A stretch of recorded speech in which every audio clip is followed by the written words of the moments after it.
O vídeo a seguir não é indicado para quem é idiota e acha que viu um rato andando no foguete da SpaceX.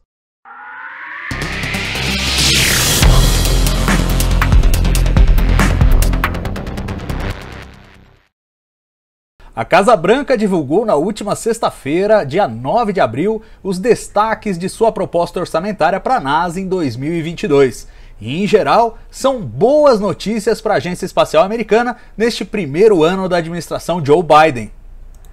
A proposta, que ainda precisará ser discutida e moldada no Congresso, prevê um total de 24,7 bilhões de dólares para a agência, um aumento de 6,3%. 6,2, 6,3, agora tem que fazer a conta, sobre os 23,3 bilhões de dólares alocados para 2021. Até aí, Trump já vinha propondo aumentos significativos para a NASA ano após ano. A diferença maior vem no equilíbrio entre os setores da agência. Não há evidências de uma nova tentativa de inchar o orçamento do programa Artemis, que prevê o retorno tripulado à Lua, como aconteceu no passado. Há um aumento apenas módico de 5%, alocando 6,9 bilhões de dólares para a exploração tripulada em 2022.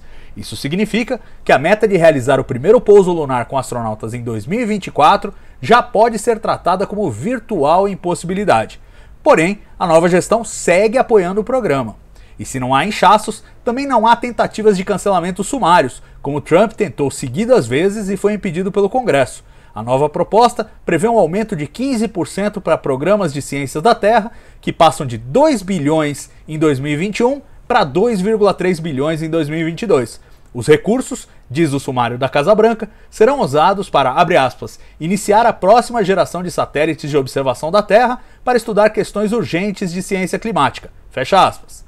Também foram mantidos recursos para os programas educacionais da NASA e para o próximo grande telescópio espacial depois do James Webb, o Nancy Grace Roman. Trump havia tentado cancelar as duas iniciativas em múltiplas ocasiões. Missões interplanetárias não tripuladas, como a destinada a estudar a Europa, Lua de Júpiter e o programa de retorno de amostras de Marte, estão contemplados.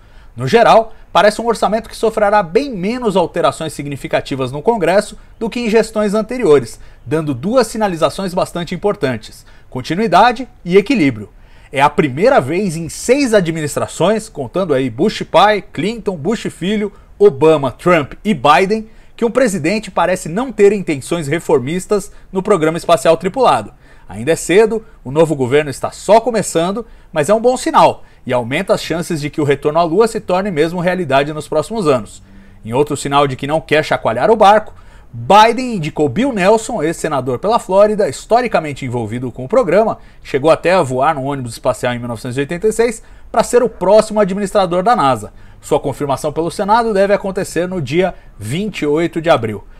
Cássio Barbosa, parece que está dentro do que a gente esperava aí para esse primeiro ano do Biden. Me chama a atenção duas coisas. Primeiro, isso, pela primeira vez, é um presidente que parece que não chega para chacoalhar tudo e mudar. Não, agora não é a Lua, agora é Marte, agora é Vênus, agora é não sei o quê. Não, parece que mantém o curso, isso é importante, eu acho.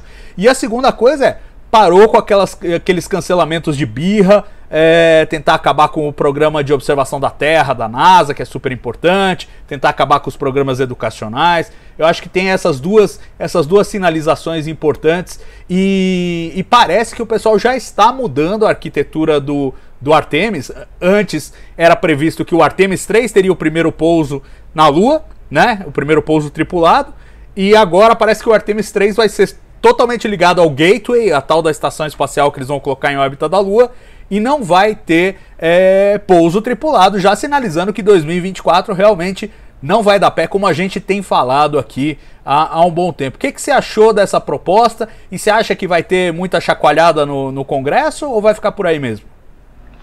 Olha, Salvador, assim, quando eu vi aumento de 6%, eu pensei, bom, isso é uma coisinha, né? Se você descontar a inflação, é alguma coisinha pequena, mas é uma coisinha, né? Alguns milhõezinhos aqui, mas o principal, a melhor notícia, não é nem o aspecto desses 6,2%, 0,3%, mas é o fato de exatamente mostrar qual é o viés aí, qual é o rumo que a administração pretende dar para a NASA, né? Já não é intervencionista, tanto no sentido de mudar qual é a prioridade, seja Marte, seja a Lua, mas também não vai meter a mão nos programas educacionais, que eram um risco sério na administração anterior, né? Foi tentado, e o que ele fez foi estrangular o orçamento, já que ele não conseguiu, o ex-presidente, né, Trump, já que ele não conseguiu realmente acabar com isso, e os programas de observação da Terra, monitoramento climático, que sofreram muito, né? Uma redução muito grande. Ele era negacionista, ele é negacionista, mas era um presidente negacionista, e também sofreu uma maneira de estrangular, era limitar os recursos para isso, né? Então, mais do que o aumento em si, é justamente essa filosofia, mas, claro, já mostrando que 6%, como eu falei, uma parte a inflação come, nós temos aí um aumento pequeno de investimento mesmo, então faz com que o orçamento do programa Artemis vai ter que ser cumprido, né? Não vai dar para arrumar recursos, né, tirar recursos, não vão ser tão abundantes assim como foram no passado. Histórias de orçamento estourado, como era o James Webb, não vai poder acontecer. O prazo também, como você citou, 2024, certamente não vai acontecer também. A gente pode jogar 2025 adiante, né? Também podemos pensar em manutenção dessas missões que estão sendo gestadas e começando já a parte de construção efetiva, como a gente tem o Sigma Clipper, né? O Sigma Clipper é um comando que a gente usa para fazer análise de imagens, mas o Europa Clipper, né,